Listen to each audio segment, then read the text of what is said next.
safiya ta waye bai ga komi ba, ko mutum da ta yi mafarki wato ainihin sa ta waye bata ga komi ba, to babu magana wanka. حدثنا قتيبة بن سعيد حدثنا حماد بن خالد الخياط حدثنا عبد الله العمري عن عبيد الله عن القاسم عن عائشة قالت سئل رسول الله صلى الله عليه وسلم أن تنبي النبي صلى الله عليه وسلم نعم عن الرجل يجل البلل da mutumin da ke samun damshi wala yadhkuru ihtilaman amma bai iya tuna wato ainihin sadda ya mafalkin, bai tuna sadda ya mafalkin nan. To tun da haka nan na ƙala ya ce tun da dai ya tashi ya gadamshi ga tuwayinsa ya tasilu sai shi wanka.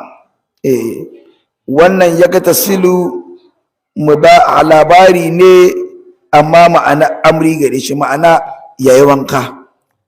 Ana zuwa da labari amma kuma umarni aka nufi. Na'am.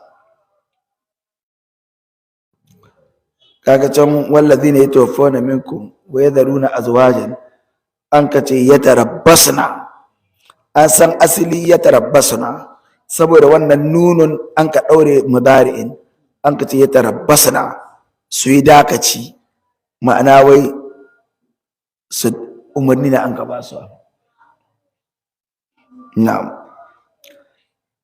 Kaga za su tsaya su yi ta kaba da wata 4 da kwana 10.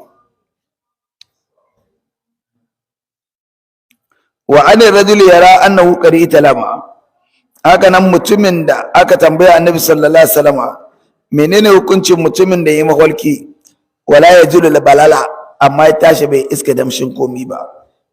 Kala manzo Allah sallallahu alaihi wasallama ce la ghusla lahu alaihi, babu wanka gare shi. Ashe su dai ganin tuwayi sun jike shi ka nuna wannan maniyi na, kuma rashin ganin sun jike shi ka nuna cewa ko da ya mafarki mani bai fito masa ba. Da cikin kwana da farke duk shawar da mutum ya gani in bata jawo mani ya fito masa ba, babu wanka ke.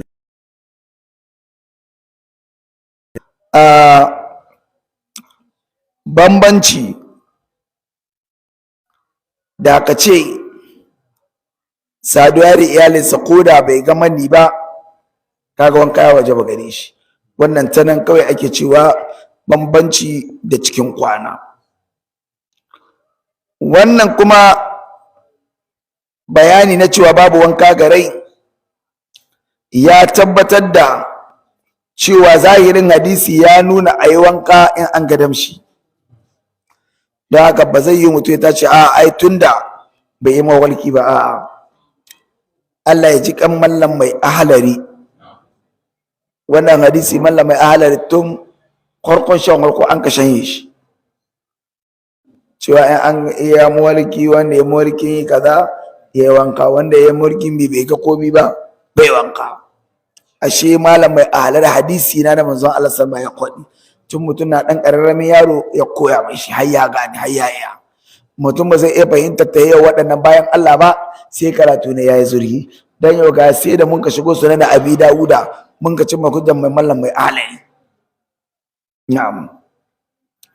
Wannan kuma wato ainihin ko da bai da haƙiƙanin maniyin na wankan da zai yi, saboda abin da ya fi ƙarfi mafarki zai sa ruwan saita. To wannan shine kauli mafi inganci, kuma shine magana a da'u da Amir Ash-Sha'bi da Nakhai da sauransu. Ahmad ibn Hanbal ya ce kuma lalle yayi wanka shi an mafi soyuwa gare ni. Na'am.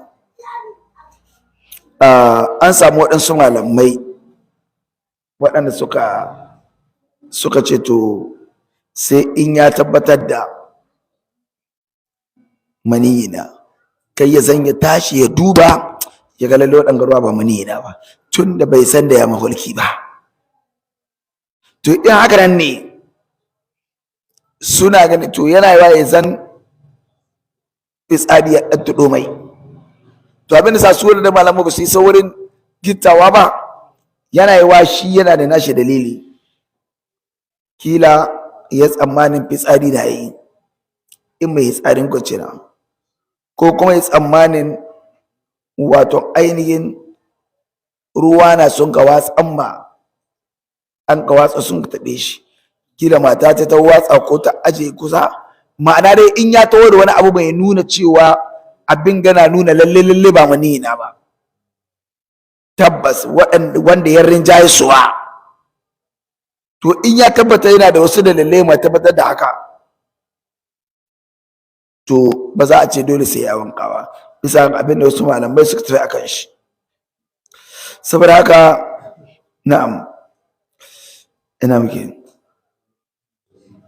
amma shi babu saɓani ya cewa in yi mawarki ya kwalka bai ga komi ba a ce sai ya wanka, babu wannan in bai ga komi ba cewa tun da ya mawarki cikin dare ya wanka, wannan babu wannan magana. Na'am, kuma malamai sun ce wannan hadisi yin wanka shi ka dacewa da tsintsan wanka hadisi, da kuma abin da ke tabbatar sai cewa lalle dai ganin ruwan nan mafi rinjaye ne abin da za mu karanta nan.